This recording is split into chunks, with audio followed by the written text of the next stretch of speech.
안녕하세요. 사연에 빠지다의 DJ 민영입니다.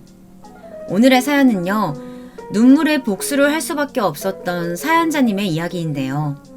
과연 어떤 일들이 있었기에 이런 눈물의 복수까지 하게 된 건지 오늘의 사연도 끝까지 함께 해주시고요. 그럼 오늘의 이야기 시작해 볼게요.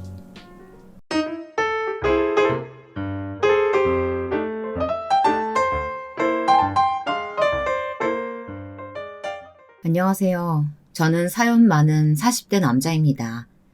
저는 결혼한 지 이제 갓 1년이 넘은 따끈따끈한 새신랑이에요. 저는 지난 1년 동안 마냥 행복하기만 했습니다. 제가 결혼한 유부남이 됐다는 게 너무 신기하고 믿기질 않아서 아침마다 제 볼을 꼬집어 볼 정도로 행복했어요. 뭐가 그렇게까지 좋았냐고요? 사실 저는 제가 영영 결혼을 못할 줄 알았거든요. 저는 부모님이 안 계세요. 3살 때 부모님에게 버려져서 보육원에서 자랐습니다. 너무 어릴 때라 부모님에 대한 기억은 전혀 없어요. 부모 없는 고아라고 장가를 왜 못 가냐고 하실 수도 있지만 거기서 끝이 아닙니다. 저는 턱에서부터 목까지 큰 화상 자국이 있어요. 보육원에 왔을 때부터 있었던 상처라서 저는 어떻게 생긴 상처인지도 모르죠. 그냥 거울을 볼 때마다 막연하게나마 추측해 볼 뿐입니다. 혹시 집에 큰 불이 나서 생긴 상처일까? 그래서 그 사고로 부모님이 다 돌아가시고 나만 살아남아 보육원에 오게 된 건 아닐까? 이런 상상을 하곤 했습니다. 그런 식으로 혼자 상상을 하다 보면 조금이나마 기분이 나아졌어요. 제가 부모에게 버려진 건 아니라는 일말의 기대가 생기곤 했거든요. 하지만 현실은 달라지지 않았습니다. 저는 얼굴에 큰 상처가 있는 고아일 뿐이었죠. 몸이 커질수록 화상 자국은 옅어졌지만 부위는 그대로였어요. 오히려 몸이 커질수록 부위는 더 늘어났죠. 하필이면 화상 자국이 눈에 바로 보이는 곳이라서 저는 학창시절 내내 아이들의 놀림에 시달려야 했습니다. 야, 외계인, 너 밥 먹어도 되냐? 외계인이 사람 먹는 밥 먹으면 죽는 거 아니야? 외계인, 괴물, 에얼리언 등등 아이들은 별의별 말들로 놀려댔어요. 그럴 때마다 저는 별 신경 쓰지 않았습니다. 국민학교 때부터 겪은 일이라서 제게는 너무나도 일상적인 일이었거든요. 너 그거 알아? 외계인이랑 눈 마주치면 그 외계인이 UFO 태워서 잡아가는 거? 조심해. 내가 너 첫 번째로 데리고 갈 거니까. 저는 날로 강해졌습니다. 다른 애들은 겪지도 않을 일에 저는 어느새 익숙해져서 상처받는 일이라고는 없었죠. 그런데 나이가 들면 들수록 아무리 괜찮다고 해도 괜찮은 게 아니었습니다. 세상 사람들은 약자나 소수에게 관대하지 않았어요. 언제나 불친절했죠. 성인이 되고 직장에 들어가서도 차별은 존재했습니다. 저는 고등학교 내내 성실하게 자격증을 따서 실습도 열심히 했습니다. 그래서 졸업하자마자 바로 자동차 회사에 취직했어요. 성인이 돼서 보육원에서 나오면 스스로 자립을 해야 했기 때문에 대학보다는 하루라도 빨리 돈을 버는 쪽을 택해야 했죠. 저는 나름대로 계획이 있었습니다. 열심히 일해서 번 돈으로 제 가게를 차리는 게 꿈이었어요. 자동차 회사 다닌다더니 웬 가게냐고요? 저는 어릴 때부터 요리하는 걸 참 좋아했어요. 보육원에서 지내다 보니 어릴 때부터 동생들이 많았거든요. 저는 동생들에게 맛있는 걸 해주기 위해 혼자 요리하는 법을 배웠습니다. 보육원에서 먹는 밥이나 반찬도 맛있었지만 사실 아이들이 좋아하는 간식은 많지 않았거든요. 그러다 보니 분식이나 피자 같은 것도 제가 다 만들어 주었어요. 제가 요리를 하는 날마다 아이들이 둘러앉아서 제가 만들어준 간식을 먹으며 좋아하는 모습을 보면 그게 그렇게 좋더라고요. 저는 월급을 받는 족족 최소한의 생활비만 놔두고 다 모았어요. 주변에서는 왜 그렇게 궁상맞게 사냐라는 말을 들을 정도로 아끼며 살았습니다. 제가 가게를 하려고 돈을 모은다고 하면 다들 콧방귀를 껴가며 하나같이 같은 소리를 해댔어요. 장사? 왜? 돈 많이 벌어서 장가 가려고? 내가 봤을 때는 돈 있으면 그 목에 흉한 화상 자국부터 수술해야 여자 구경이라도 할 수 있을 것 같은데. 에이, 장가는요. 제가 이래봬도 음식하는 것도 좋아하고 음식 솜씨가 좀 있거든요. 나중에 제가 식당 차리면 꼭 오세요. 맛있게 해드릴게요. 학창시절 아이들에게 놀림을 받을 때 저는 하루라도 빨리 어른이 되고 싶었습니다. 어른이 되면 제게 제 화상 자국을 가지고 놀리는 사람이 없을 줄 알았거든요. 그런데 오히려 학교 다닐 때가 나았다 싶습니다. 애들이야 몇 번 놀리다가 제가 들은 척도 안 하고 무시하면 재미없어져서 더는 놀리지 않았지만 어른들은 그렇지 않았어요. 더하면 더했죠. 회사에서 만난 동료들은 제 앞에서는 어쩌다 그랬냐면서 안쓰러워하는 것처럼 굴었지만 은근 무시했습니다. 여자 동료들도 마찬가지였어요. 앞에서는 아무렇지 않은 척들 했지만 뒤에서는 늘 수군거렸거든요. 제가 어떻게 알았냐고요? 제가 지나가는지도 모르고 자기네들끼리 쑥덕거리는 걸 제가 들었지 뭐예요. 저렇게 징그러운데 수술을 하지 왜 아직도 저러고 다니는 거야? 얘기할 때마다 마주보기 거북해 죽겠어. 그 정도의 말은 제게 상처도 아니었습니다. 지금까지 평생을 이 큰 흉터를 가지고 고아로까지 살아왔는데 그 정도 내공이 없으면 안 되죠. 남들이 뭐라 하든 저는 제 목의 화상 자국이 좋았어요. 제 기억이 닿는 순간부터 가지고 있었기 때문에 이미 제 몸의 일부 같았거든요. 거북할 정도로 제 상처가 불편했어요? 알겠어요. 앞으로는 절대 말 안 걸 테니까 걱정하지 말아요. 아, 근데 그거 알아요? 그쪽이랑 마주보고 얘기할 때마다 느낀 건데 입냄새 되게 심해요. 혹시 건강에 문제 있는 건지도 모르니까 꼭 한번 검사 받아봐요. 그런 저에게 정신승리라고 하는 사람도 있고 혹은 돈 없어서 수술 못하는 거 아니냐고 하는 사람도 있었지만 저는 제 미래만을 생각하며 달렸습니다. 언젠가는 이런 제 진짜 모습을 알아봐주는 사람이 나타날 거라고 기대하면서요. 하지만 지금 와 생각해보면 저는 정신승리는커녕 그냥 다 외면하고 살았는지도 모르겠어요.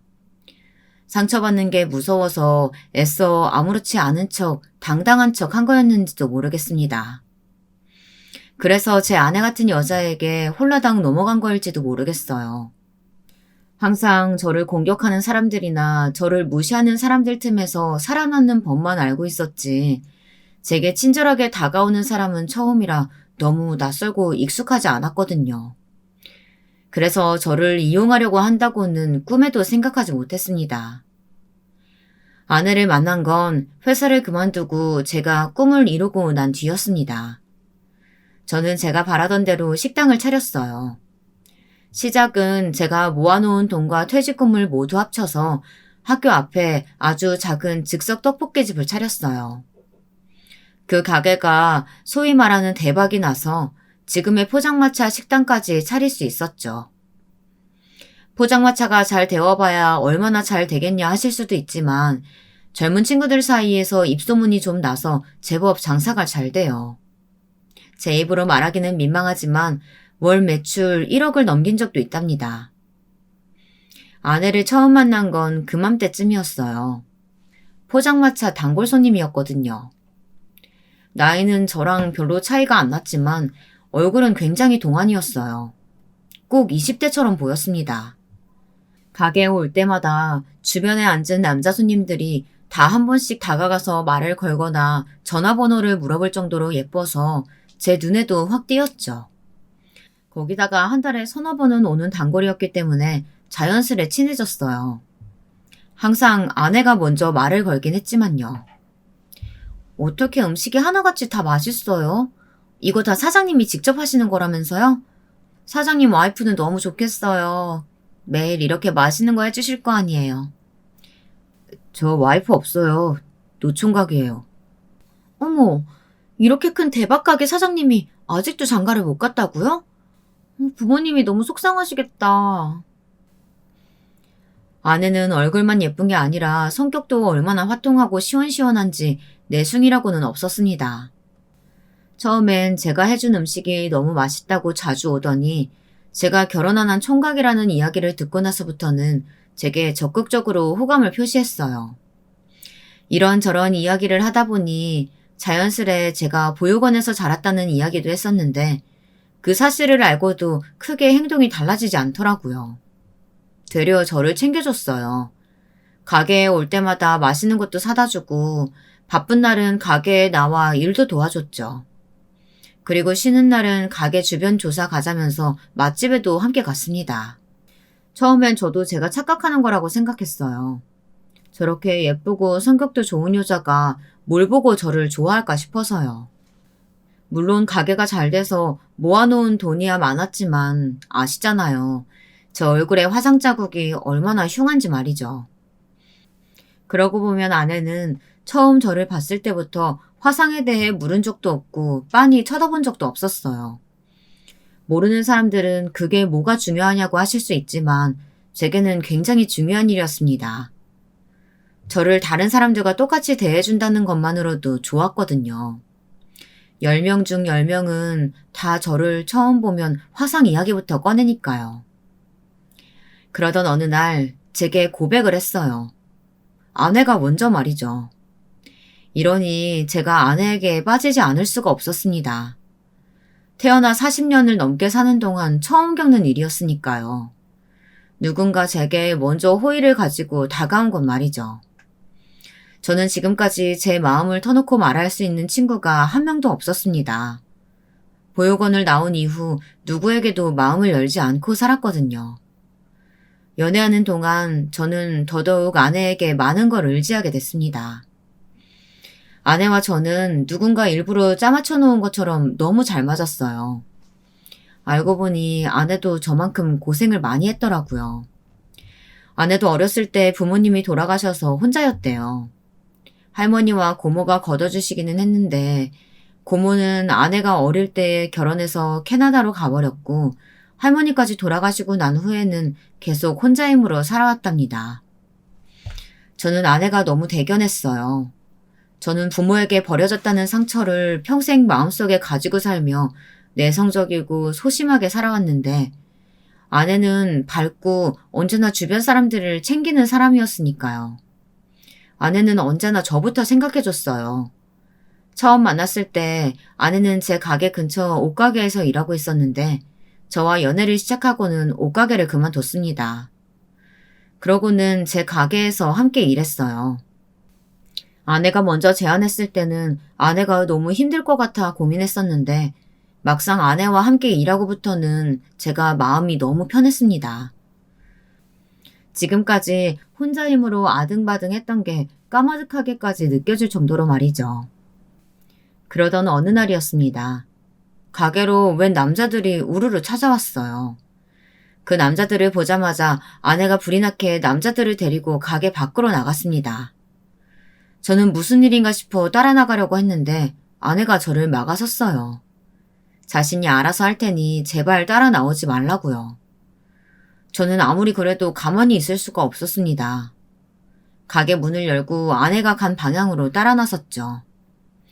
언뜻 들어보니 아무래도 돈 문제인 것 같더라고요. 저는 너무 걱정돼서 무슨 일이냐고 물었습니다. 그러자 아내는 아무 일 아니라고 신경 쓸 거 없다고 했습니다. 저는 너무 서운해서 말해달라고 했어요. 제가 도울 수 있는 일이면 뭐든지 돕겠다고요. 사실은 나 키워주신 우리 할머니 앞으로 빚이 조금 있어. 그 빚 갚으라고 찾아온 거야. 아까 그 사람들이 그럼 사채업자라는 소리야? 도대체 빚이 얼마나 되면 저런 사람들이 찾아와? 그제야 아내가 말하는데 할머니께서 시장에서 노상을 하시다 쓰러지셨대요. 뇌출혈이 심해서 바로 수술을 받으셨는데 꽤 오랫동안 병원 중환자실에 입원했었다네요. 하루 벌어 하루를 살 때였으니 보험은 당연히 없었고 할머니 병원비는 어마어마하게 늘어났대요. 당시에 아내는 나이도 어렸고 고모는 결혼해서 캐나다로 가버렸기 때문에 주변에 부탁할 사람이라고는 아무도 없었답니다. 워낙 급했으니 결국은 할머니께서 시장에서 장사하실 때 가끔 돈을 빌렸었던 사채업자들한테 돈을 빌린 거였어요. 그러다 할머니께서 돌아가셨고 지금까지 아내가 그 빚을 떠안고 있었던 거죠. 원금은 갚을 수도 없는 게 계속 이자만 늘어나니 매달 이자만 갚는데도 빚에 허덕이고 있었던 거죠. 그런데 얼마 전부터 원금 납기일이 됐다면서 이자 말고 원금을 갚으라고 하면서 사채업자들이 계속 따라다닌답니다. 자기한테 이런 모습 보이고 싶지 않아서 계속 숨기고 있었던 건데 결국 들켜버렸네. 미안해. 나한테 실망했지. 무슨 소리야. 할머니가 갑자기 쓰러지셨다는데 당연히 나라도 그렇게 했을 거야. 우리 자기 지금까지 마음고생이 얼마나 심했어. 저는 아내의 상황을 충분히 이해했습니다. 할머니가 유일한 가족인데 저라도 그렇게 했을 거예요. 저는 고민할 것도 없이 아내의 빚을 다 갚아주었습니다. 밀린 이자까지 해서 싹 갚았어요. 그날 아내는 펑펑 울었습니다. 평생 못 갚고 사채업자들에게 쫓겨다니며 빚에 시달릴 줄 알았는데 제 덕분에 홀가분해졌다고요. 저는 얼마 되지도 않는 그 돈보다는 아내가 더 소중했어요. 그리고 그 순간 새로운 꿈이 생겼습니다. 앞으로 제가 돈을 버는 이유는 무조건 아내를 위해서라고 생각하기로 했죠. 지금까지 돈을 많이 벌어도 쓸 데가 없어서 지루하기만 했거든요. 아내와 가정을 이루고 함께 살면 절대 지루하지 않을 것 같았어요. 저는 아내에게 청혼했습니다. 지금까지 외롭게만 살아온 우리 두 사람이 가정을 이루면 얼마나 잘 살겠냐고요. 제가 평생 아내를 행복하게 해주겠다고 약속했습니다. 그렇게 저희 두 사람은 부부가 되었어요.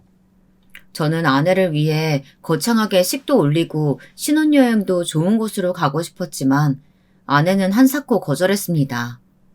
둘 다 가족도 없어서 하객도 많지 않은데 뭐하러 쓸데없는 데다가 돈을 쓰냐고요. 그 돈으로 차라리 좋은 집에 살고 싶다고 했어요. 나 사실은 전부터 아파트에 꼭 한번 살아보고 싶었거든. 자기 혹시 서울에 아파트 살 돈 있어? 당연하지. 자기 살고 싶은 아파트로 지금 당장 알아봐. 내가 다 사줄게. 정말? 자기 진짜 멋지다. 우리 자기 최고야. 저는 뭐든지 아내가 하고 싶은 대로 해주고 싶었습니다. 다른 여자들은 고급스러운 호텔에서 결혼하고 싶다고도 하고 비싼 예물도 해달라고 한다는데 제 아내는 역시 현명하다 싶었어요. 저는 아내가 미리 알아봤다는 아파트를 보지도 않고 바로 계약했습니다. 제가 가게 일로 바쁘다 보니 아내가 직접 여기저기 발품을 팔아 알아본 곳이었는데요. 지은 지는 오래된 복도식 아파트였지만 워낙 위치가 좋아서 앞으로 오를 가능성이 있는 아파트라기에 바로 오케이 했습니다. 그런데 신혼집에 들어가고 나서부터 무언가 말로 표현할 수 없지만 아내와 제 사이가 미묘하게 달라지기 시작했습니다. 가게 일에 언제나 진심이던 아내가 결혼하자마자 가게 일보다 다른 데 더 신경 쓰기 시작했어요. 그리고 생각보다 많은 생활비를 요구했습니다. 저는 당연히 아내가 필요하다고 하면 줄 생각이었지만 금액이 생각보다 컸어요. 꼴랑 두 식구 사는 집에 무슨 생활비가 그렇게 많이 필요해. 나는 집에서 밥도 안 먹고 거의 다 가게에서 먹고 오는데. 자기가 나 하고 싶은 거 다 하라며. 사실 나 전부터 하고 싶은 운동이랑 취미가 있었는데 지금까지 돈 없어서 못했었거든. 나도 이제 능력 있는 남편도 있으니까 이것저것 배우고 싶어. 그러면 안 돼? 처음엔 이해가 되질 않았어요. 지금까지 전혀 관심 없던 수영이니 미술 같은 걸 갑자기 왜 하겠다고 하나 했죠. 하지만 내내 하고 싶었었는데 돈 때문에 배우지 못했다는 이야기를 들으니 안쓰러워서 허락 안 해줄 수가 없었습니다. 저는 아예 가게에서 들어오는 수입 일부를 아내 통장으로 옮겨주고 쓰고 싶은 대로 쓰라고 했어요. 제가 다른 가족이 있는 것도 아니고 아직 자식도 없는데 지금까지 고생한 아내에게 이 정도 못 해주겠나 싶었습니다. 아내가 허튼 곳에 돈 쓰는 사람도 아닌데 알아서 하겠거니 했죠. 그러던 중 작다면 작고 크다면 큰 일이 생겼습니다. 아내가 갑자기 돈이 필요하다면서 제게 돈을 좀 달라고 했어요. 저는 심각하게 생각하지 않고 또 뭐가 배우고 싶어서 그러냐고 농담조로 이야기했죠. 그런데 그 정도의 일이 아니었어요. 결혼해서 캐나다에 갔다는 고모가 갑자기 비자에 문제가 생겨서 캐나다에서 아무것도 할 수 없는 상황이 생겨버렸대요. 그래서 급하게 돈이 필요하답니다. 여보, 고모가 일 정리되는 대로 바로 갚는데 지금은 비자 때문에 집이랑 가게를 정리할 수가 없어서 급한 불부터 꺼야 한다니까 조금만 도와줘. 이 세상에 딱 하나 남은 자신의 혈육인데 타지에서 멸시당하면서 추방당하는 꼴을 어떻게 보냐면서 펑펑 울더라고요. 그 모습이 얼마나 애절한지 제 마음이 다 아팠습니다. 저는 최대한으로 해줄 수 있는 만큼 돈을 끌어다가 빌려줬습니다. 비자가 정리되는 대로 바로 보내준다고 했으니 가게 담보까지 잡아서 필요한 만큼 다 해드렸죠. 그런데 아내는 조금씩 달라졌습니다. 점점 가게는 등한시했어요. 아예 가정주부로 살기로 했는지 가게에는 아예 안 나왔죠. 이유는 다양했습니다. 취미생활을 하며 만난 사람들과 어울리는 게 너무 재밌다나요. 심지어 최근에 옆집으로 이사 온 사람들과도 친해졌더군요.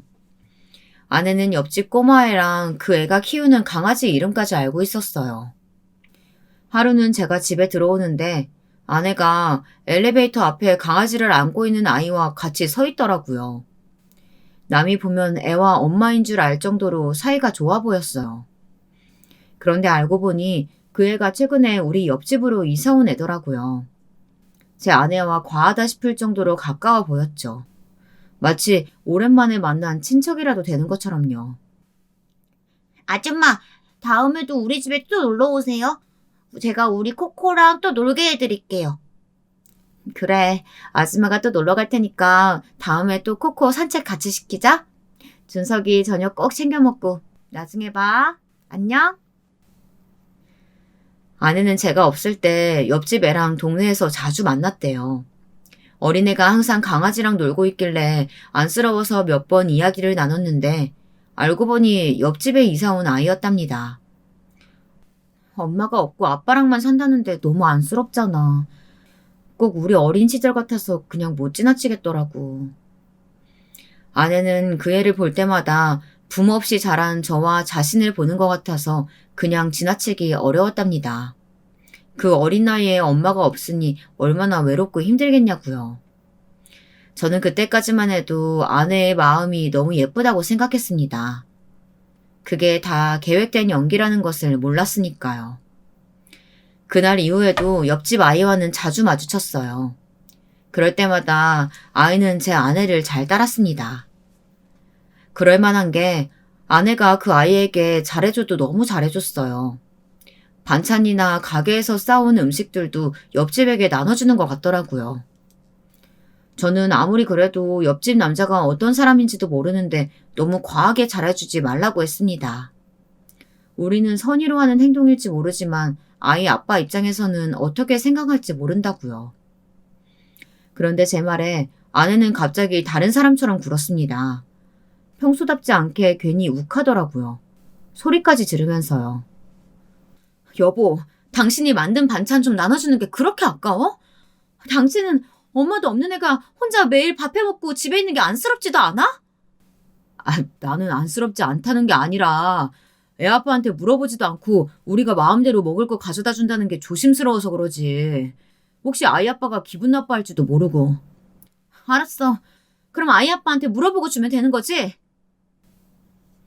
저는 아내의 반응이 아무래도 좀 과하다고 생각했어요. 아무리 애가 엄마가 없는 게 안쓰러워도 아내의 호의가 과하다고 생각했습니다. 이 정도 아파트에 살 정도면 애 아빠가 경제적으로 힘든 것도 아닐 텐데 우리가 괜히 이것저것 도와주는 게 오지랖이라고 생각할 수도 있잖아요. 심지어 불쾌하실 수도 있고요. 그래서 이야기한 거였는데 아내가 화까지 내니 제가 괜히 냉정한 사람이 된 것 같았습니다. 옆집과의 일은 거기서 끝이 아니었어요. 아내가 정말 옆집 남자에게 물어봤나 봐요. 저희가 근처에서 식당을 하는데 애한테 종종 반찬을 가져다 줘도 되냐고요.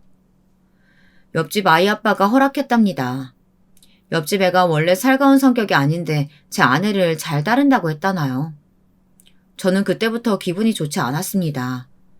물론 이웃끼리 가깝게 지낼 수야 있죠.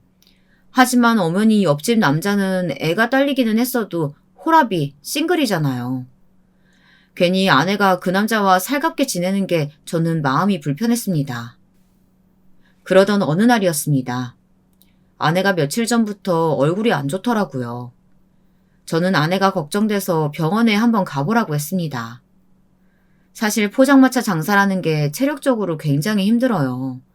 남들 출근할 때 집에 들어오고 남들 퇴근할 때 출근하는 일이다 보니 저도 만성피로를 달고 살았습니다. 하지만 아내 얼굴이 평소보다 너무 헬쓱한 게 걱정돼서 안 되겠더라고요. 마음 같아서는 함께 병원에 가고 싶었지만 당시에 가게를 하나 더 오픈하던 시기라 워낙 일이 바빠서 제가 같이 가주지 못했어요. 저는 일하는 내내 마음이 쓰여서 아내에게 여러 번 전화했습니다. 그런데 생각보다 아내 건강이 좋지 않다네요. 아내 말이 당뇨 수치가 높게 나왔대요.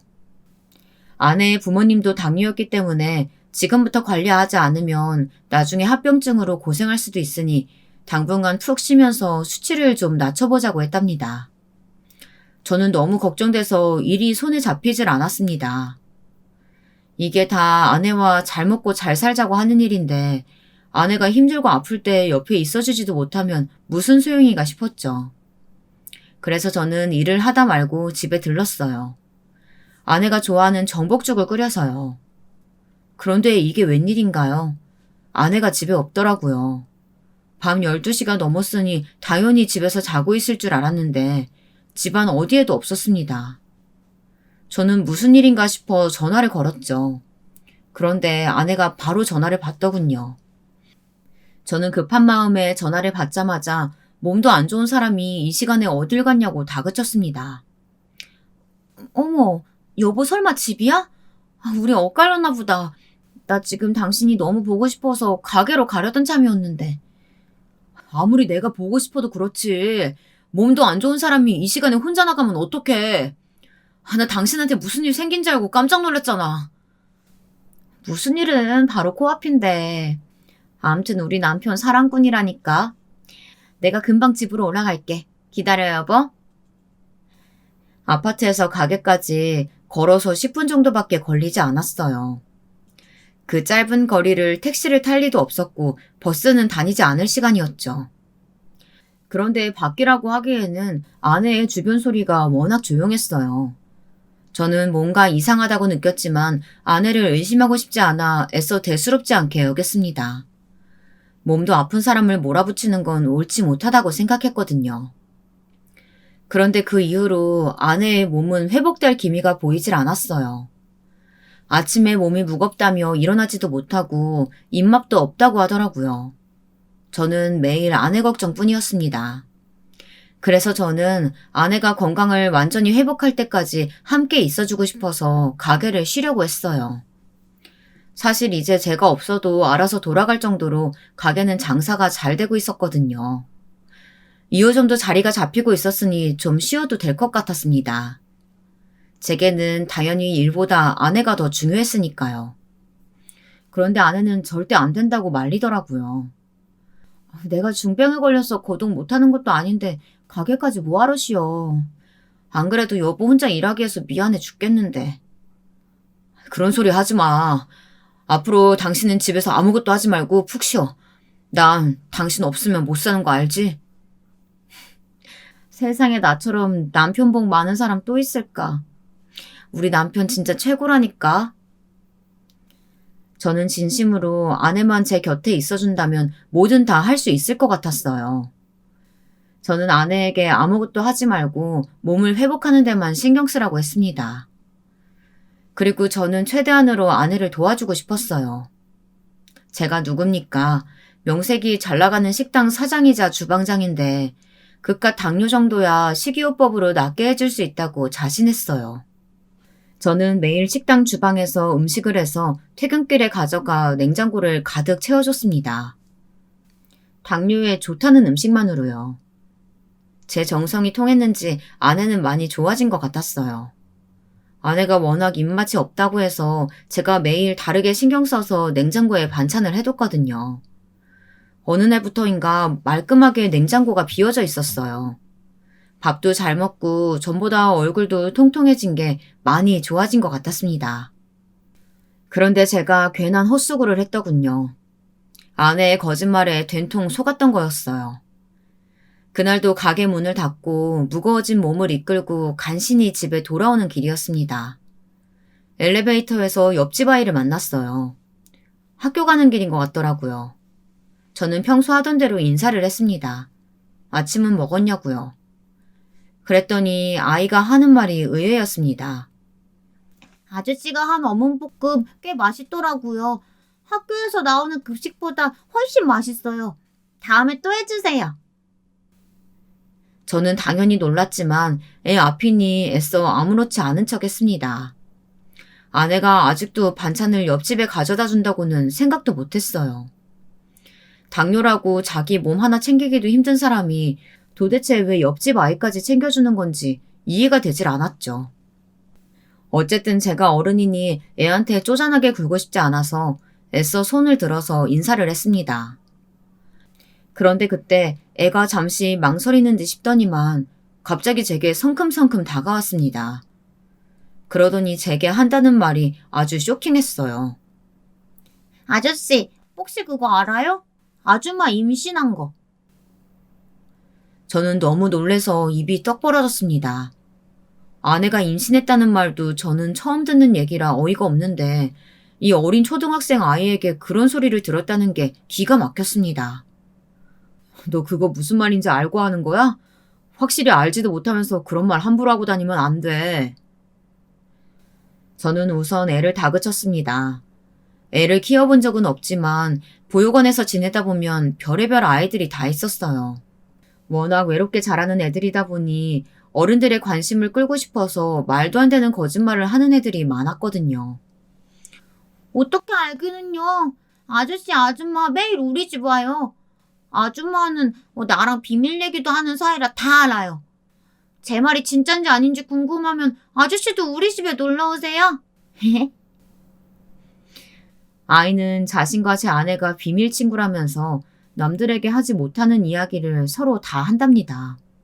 그런데 제가 제 아내에 대해 너무 모르는 것 같아 자신이 몰래 알려주려는 것이니 궁금하면 내일 자신의 집으로 오라네요.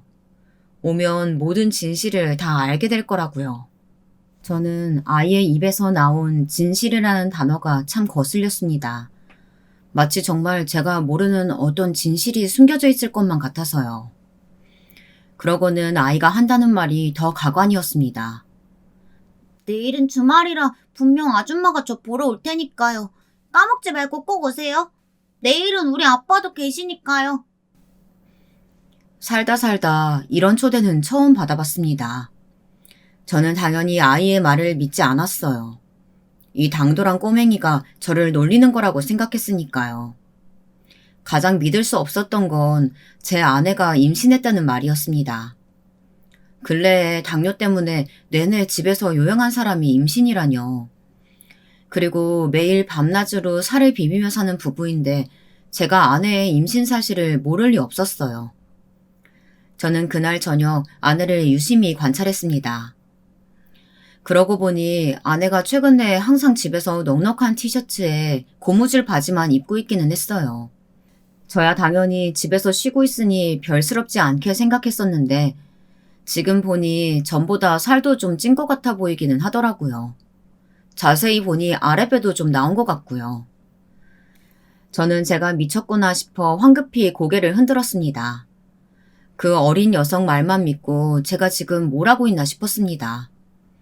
저는 아내에게 옆집 아이에게 이상한 소리를 들었다고 직접 물어볼까 싶기도 했지만 괜한 이야기를 잘못 꺼냈다가 괜히 아내를 상처 주는 건 아닐까 걱정돼서 말도 못 꺼내겠더라고요. 그 어린 녀석 때문에 괜한 싸움을 할 수는 없으니까요. 하지만 저는 아무래도 불안했습니다.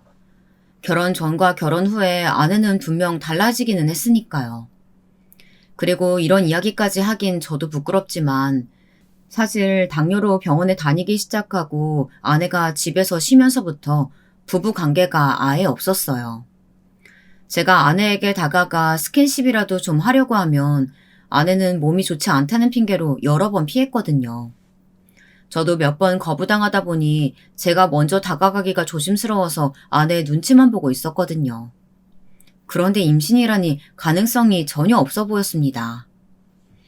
저는 다음 날까지도 고민이 많았습니다. 잠을 한숨도 자지 못했어요.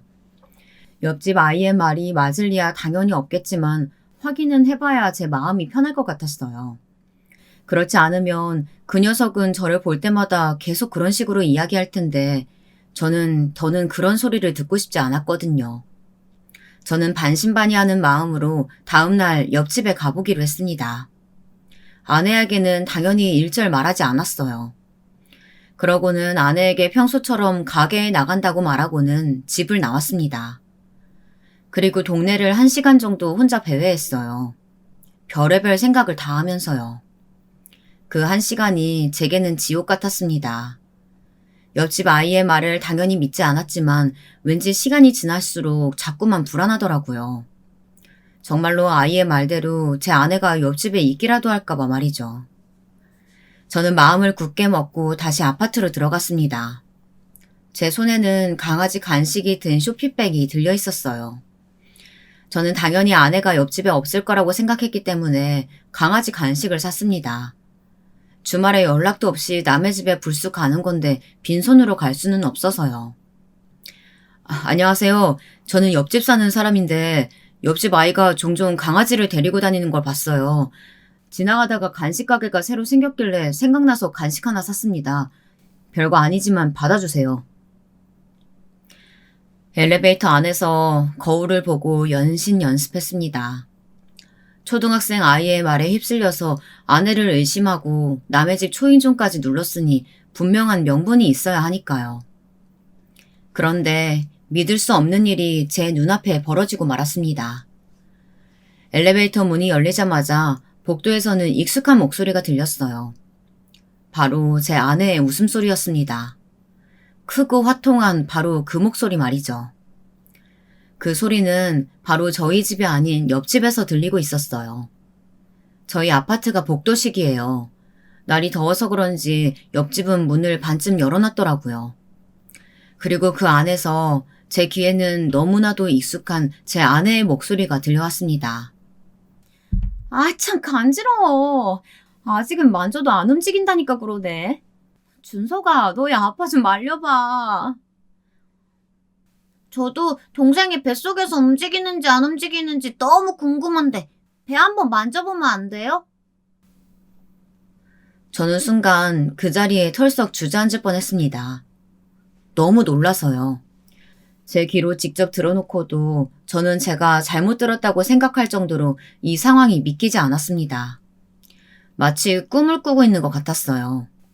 저 집에 있는 여자가 절대 저의 아내일 리 없었어요. 저는 한참을 문 앞에서 현실을 부정하다가 결국 반쯤 열린 현관문을 덥석 잡아 세게 열었습니다.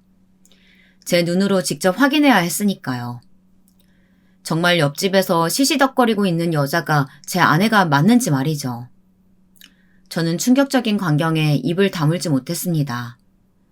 옆집 거실에 제 아내와 옆집 남자 그리고 옆집 아이까지 셋이 옹기종기 모여 앉아있더군요. 게다가 옆집 남자와 아이의 손이 다름 아닌 제 아내의 배 위에 올려져 있었어요. 아주 단란한 새 가족이 따로 없었죠. 저는 그 광경을 보자마자 소리를 버럭 질렀습니다. 목소리만 컸지 말소리는 덜덜 떨리고 있었어요. 당신 남의 집에서 다른 남자랑 뭐 하는 거야? 여보, 당신 여긴 어떻게 왔어? 가게 안 나갔어? 아내는 놀란 토끼 눈을 하고 자리에서 벌떡 일어났습니다. 저는 아내의 얼굴을 보니 아무 생각도 나질 않았어요. 단지 이 상황이 너무 혼란스러워서 정신을 차릴 수가 없었습니다. 그때였어요. 옆에 있던 아이가 자리에서 일어나더니 저를 보고 왜 이제 왔냐고 다그치더군요. 그 순간 저는 정신이 번쩍 들었습니다. 이 아이가 저를 기다리고 있었던 거예요. 지금 와 생각해보면 그게 다 아이는 자신의 가정을 지키는 방법이라고 생각했던 것 같아요. 아저씨, 내 말이 맞죠? 아줌마 매일 우리 집에 온다고 했잖아요. 그리고 아줌마 임신한 것도 맞아요. 배가 볼록하잖아요. 봐요. 조금 있으면 뱃속에서 아기가 꼬물거린대요. 준서가, 너 그만 안 해? 너 지금 무슨 말을 하는 거야? 그건 너랑 나만의 비밀이라고 절대 아무한테도 말하면 안 된다고 말했잖아. 그래, 준서가 아줌마랑 너랑은 비밀 친구 하기로 했잖아. 아무도 모르는 비밀 친구. 당신 지금 제정신이야? 도대체 비밀 친구는 또 뭐고 임신은 또 뭐야? 이게 다 무슨 상황이냐고! 저는 점점 더 혼란스러워졌습니다. 옆집 남자는 제게 다가오더니 갑자기 사과를 했어요. 우리 애가 엄마 없이 자라서 그런지 이렇게 외로움을 많이 타요. 아내분께서 애를 좀 자주 놀아줬더니 애가 정이 많이 들었는지 자꾸 이러네요. 너무 죄송합니다. 그때였습니다. 아이는 도저히 참을 수 없다는 듯 폭발했어요. 옆집 남자에게 옆에 잡히는 대로 쿠션 같은 걸 마구 던지더라고요. 짜증나. 아줌마는 무슨... 아빠 그만 좀 해. 내가 아직도 유치원생인 줄 알아? 왜 자꾸 엄마한테 아줌마라고 부르래? 나 이제 엄마더러 아줌마 말고 엄마라고 부를 거야. 막장도 이런 개 막장이 없었습니다. 저는 무슨 텔레비전 드라마를 보고 있는 줄 알았어요. 전혀 현실감이라고는 없이 이 상황이 믿기지 않았습니다. 그런데 상황을 보아하니 아이의 말에 놀란 건 저뿐만이 아니더군요. 아내와 옆집 남자도 뭔가 자신들의 계획이 틀어졌는지 당황한 것처럼 보였습니다. 당신, 내가 알던 여자 맞아? 설마 이 남자랑 원래부터 알던 사이야? 빨리 대답 안 해? 저는 도무지 끓어오르는 화를 진정할 수가 없어서 집이 떠나가라 소리를 질렀습니다. 그러자 아내 얼굴이 순식간에 창백해지더니 어쩔 줄 몰라 하더군요. 여보, 잠깐만. 진정하고 내 얘기 좀 들어봐. 나 임신했어. 당신한테 서프라이즈로 말해주려고 했는데 이렇게 상황이 꼬여버렸네. 우선 여기서 나가자. 우리 집에 가서 차분하게 다시 얘기하자. 아내는 어느새 제 팔을 잡더니 집에 가자며 저를 끌어당겼습니다. 분명 많이 당황한 듯 보였죠. 하지만 더 당황한 건 저였어요. 아내가 임신했다네요. 그게 정말 사실이었어요. 그 순간 옆집 아이는 아무래도 자기 원하는 방향으로 상황이 돌아가지 않는 것 같았는지 저와 아내의 앞을 가로막았습니다. 그리고는 펑펑 눈물을 쏟으며 울었어요. 엄마, 이대로 나 또 버리고 가려고? 나 엄마 절대 안 보내. 나 두고 가지 마. 제발 엄마. 준서가 그만해. 누가 네 엄마야. 애가 오늘따라 왜 이래. 옆집 남자는 아들을 아내에게 떼어내려고 안간힘을 썼습니다. 제게 연신 미안하다면서 허리를 숙이는데 연기를 얼마나 능청스럽게 잘하는지 하마터면 속을 뻔했습니다. 하지만 그 순간 저는 다른 건 몰라도 확실히 한 가지는 알겠더군요. 제 아내의 바지가랑이를 붙들고 우는 아이의 얼굴은 진짜라는 걸요. 그 모습은 절대 연기가 아니었어요. 어른들이나 사람을 속이지 저런 아이가 저를 왜 속이겠어요. 저를 속여봐야 이득이 없는데요.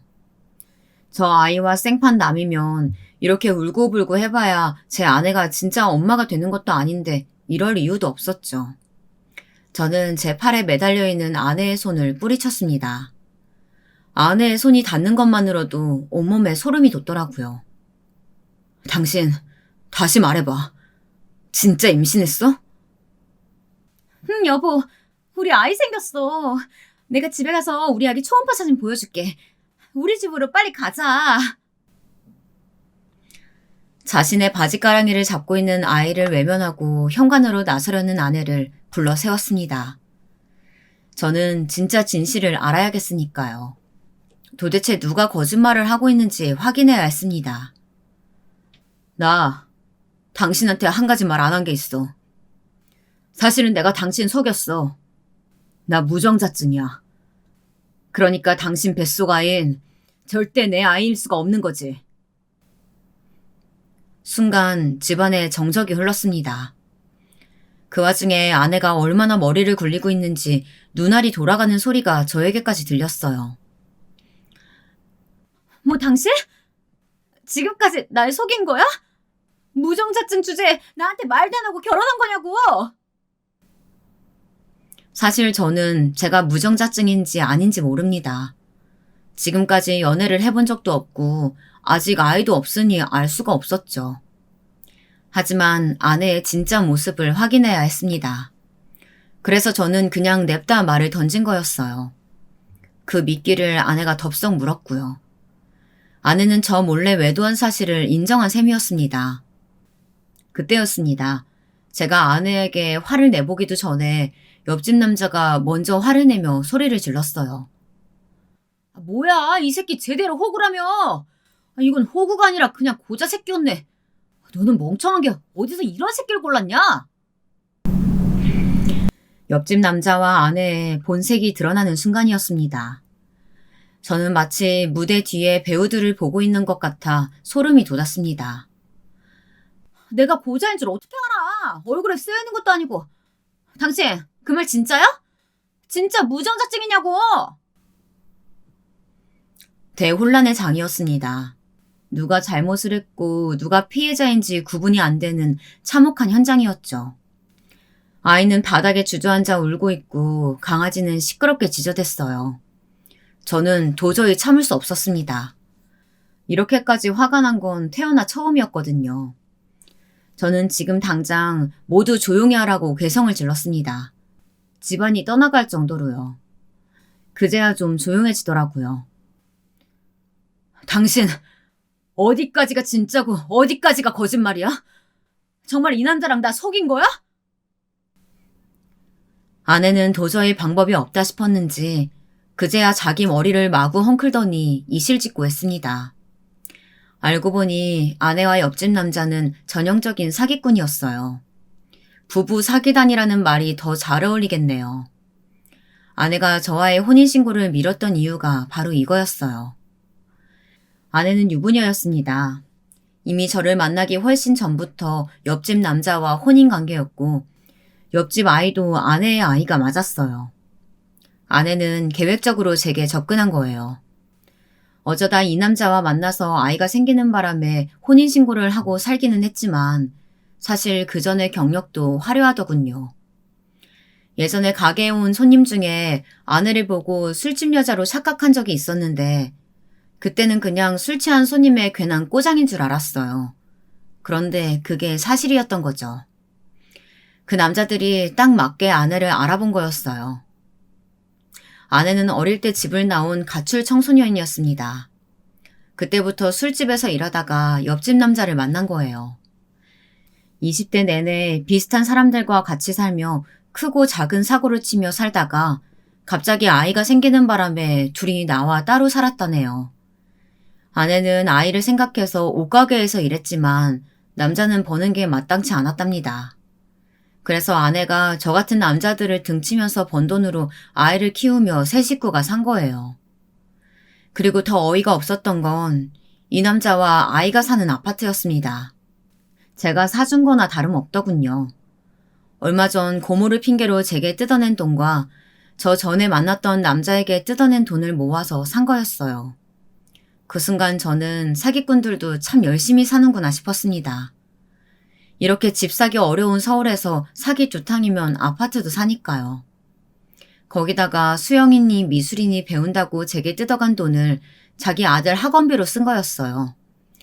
아주 눈물나는 모정이었습니다. 아내의 수법은 이랬습니다. 주변에 사람 없고 고립된 생활을 하지만 돈은 좀 있는 남자에게 일부러 접근해서 간이고 쓸개고 다 떼줄 것처럼 굴다가 같이 사는데 성공하면 사실혼 관계를 유지하는 거예요. 그러다 진짜 남편인 옆집 남자를 등장시켜서 외도한 거라고 매도하고 그 핑계로 위자료를 받았던 거죠. 처음부터 제게도 그럴 생각으로 접근한 거였어요. 그런데 저를 상대로 치르던 사기는 계획대로 흘러가질 않은 거죠. 부모야 사기꾼이 맞지만 아이는 아니잖아요. 아이가 사기꾼 부모를 도울 리 없었죠. 애가 어릴 때나 둘만의 비밀이네 뭐네 하면서 엄마라고 부르면 안 된다고 약속이 통했을진 모르지만 애가 학교에 다닐 정도로 컸는데 통할 리가 없었죠. 거기다가 계획이 더 틀어진 건 아내가 계획에 없었던 임신까지 해버린 거예요. 아내는 궁지에 몰리니 우선 내 아이라고 우겨서라도 우리 둘 사이를 외도로 몰고 가려고 했겠지만 제가 무정자증이라는 말을 던졌으니 빼도 박도 못하고 다른 방법이 없었던 거였죠. 제가 이 여자의 내연남이라는 증거보다 옆집 남자가 아내의 진짜 남편이라는 증거가 훨씬 더 많은데 제가 위자료를 줄 리가 없었죠. 내가 그래서 우선 현금만 가지고 튀자고 했잖아. 당신이 이 인간 집까지 뺏겠다고 오물덩거리는 바람에 이렇게 된 거 아니야. 알고 보니 옆집 남자 새끼가 제 아파트를 노렸다네요. 위자료로 이 아파트를 내놓으려고 하려던 거였죠. 네가 갑자기 얘 옆에 있겠다고 옆집으로 이사 오라고 하는 바람에 이사 달란 거잖아. 지금까지 자식한테 신경도 안 쓰고 헛짓거리나 하고 다니던 년이 이제 와서 엄마 노릇하겠다고 괜히 지랄해서는. 아, 이번 공사는 네가 다 망친 거니까 네 년이 다 책임져. 지금까지 내가 다 책임졌지. 네가 언제 남편이니 아빠 노릇한 적 있어? 아, 내 팔자야. 내가 어디서 저런 새끼랑 엮여서는. 아주 지랄 발광이 따로 없었습니다. 아내는 지금까지 제 앞에서 어떻게 그렇게 착한 척 연기하면서 저런 거지 같은 성질머리를 숨기고 살았을까 싶을 만큼 정신 나간 년이었어요. 자기 아들 앞에서 임신까지 한 몸으로 저런 개념 없는 말을 떠들어대더군요. 저는 제가 당한 일이 어이가 없고 화가 나다가도 아직도 울고 있는 아이의 얼굴을 보니 서글픈 마음마저 들었습니다. 세상엔 차라리 없는 게 나은 부모들이 참 많았어요. 저는 더 말해봐야 제 머리만 아프겠다 싶었습니다. 저는 그대로 방 이곳저곳을 뒤져 핸드폰으로 사진부터 찍었습니다. 제 행동에 옆집 남자와 아내는 난리를 쳤지만 저는 아랑곳하지 않았어요. 제가 어떤 사람입니까? 웬만한 상처에 쉽게 굴복하지 않는 최강 정신력을 가진 사람이에요. 가슴이야 찢어지게 아팠지만 먼저 제가 살 방법부터 찾아야 했습니다. 제가 아내에게 사기를 당한 거라는 증거를 찾아야 했어요. 다행히도 이 집에는 아내의 혼인 사실을 입증할 만한 증거들이 수두룩했습니다. 아내의 짐도 워낙 많았고 아내와 옆집 남자 그리고 아이가 함께 찍은 사진도 있었습니다. 이 정도가 되니 오히려 제가 아내와 살았다는 증거가 더 적을 것 같았어요. 사기 당하기가 이렇게 쉬운 거구나 라는 생각까지 들었습니다. 저는 그 길로 변호사를 찾아가서 아내를 고소했어요. 제가 지금까지 아내에게 준 돈과 아내가 가지고 있던 포장마차 통장까지 싹 다 보여줬습니다. 아내가 저와 살면서 제 돈을 자기 돈처럼 썼던 증거들과 옆집 남자에게 돈을 보냈다는 증거까지 찾았죠. 고소라는 게 참 지저분하더군요. 저를 작정하고 속이라고 했어도 한때 사랑했던 여자인데 고소를 통해 아내의 지난 과거에 대해 하나하나 알게 될수록 소름이 돋았습니다. 변호사는 저 이외에도 다른 피해자를 찾았고 함께 자료를 모아 싹 다 고소했습니다. 사실 혼인신고를 한 것도 아니고 큰 피해를 본 것도 아니다 보니 제가 뺏긴 돈만 받아내면 되는 거였지만 그걸로는 부족했어요. 제 마음은 갈기갈기 찢겨졌으니까요. 그 이후 어떻게 됐냐고요? 아내는 임신한 몸으로 계속 법원에 출두하고 있습니다. 워낙 증거가 많아서 제가 당연히 이기는 싸움이었지만 마음이 시원하지만은 않았어요. 뱃속 아이에게도 잠시나마 이웃 주민이었던 옆집 아이에게도 미안한 마음이 드는 건 어쩔 수 없었죠. 하지만 할 수 없었어요. 제가 말씀드렸죠. 세상엔 차라리 없는 게 나은 부모도 있다고요. 그리고 무엇보다 저는 괜찮습니다. 예전보다 더 사람을 못 믿게 되긴 했지만 오히려 한번 된통 당하고 나니 전보다 더 긍정적으로 변하더군요.